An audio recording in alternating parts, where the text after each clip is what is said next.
C'était le 25 septembre dernier, souvenez-vous. À l'occasion de la 8e journée de Ligue 2, l'équipe d'Angesco se déplaçait à Clermont. Un mauvais souvenir pour les hommes de Jean-Louis Garcia qui s'étaient inclinés 3-2 dans les arrêts de jeu sur ce but, disons, casquette de l'attaquant auvergnat Mustapha Yatabaré. 5 mois plus tard, l'heure du match retour a sonné. Demain soir, les Ligériens accueillent la formation entraînée par Michel Derzakarian pour le compte de la 26e journée de championnat, avec l'espoir de gommer de leur esprit cette rencontre empreinte d'amertume. Après avoir fait l'effort de revenir à 2 partout, on avait pris un but incroyable dans le temps additionnel sur une touche où l'avancante se retrouve seule devant le gardien à 5,50 m. Donc c'était vraiment dans cette période où je vous disais, on jouait et on n'avait pas forcément la réussite et on faisait des erreurs défensives. Là aujourd'hui on est un peu plus costaud et j'espère qu'on va effacer effectivement à travers les 3 points ce mauvais souvenir du match aller.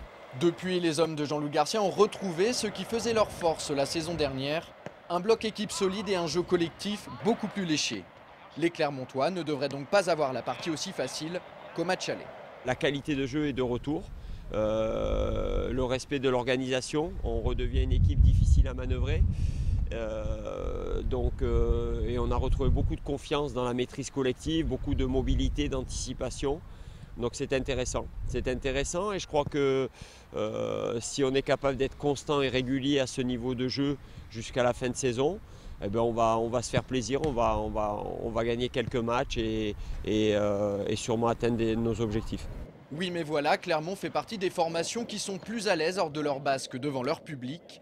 Les Auvergnats affichent le 8e meilleur bilan en déplacement cette saison. Méfiance.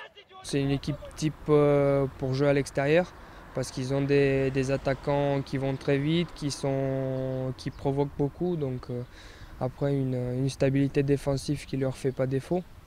Donc voilà, c'est vrai que c'est une très bonne équipe. Une équipe qui est plus costaud à l'extérieur qu'à domicile.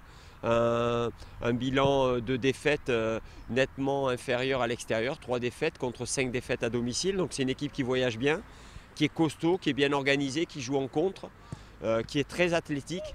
L'impact athlétique, c'est justement ce qui pourrait faire défaut au SCO demain soir, notamment dans l'entrejeu avec la suspension de Prince Onyangé. Jean-Louis Garcia devra également se passer des services de ses 2 latéraux, Karim Djelabi et Martin Fall blessés, mais aussi d'Olivier Auriac et de Sébastien Renoir en phase de reprise.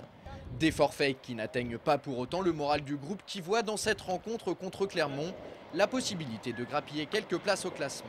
Ça fait 2 journées qu'on s'est installé dans les 10 premiers, on était 7e avant le match de Sedan, on est 8e maintenant.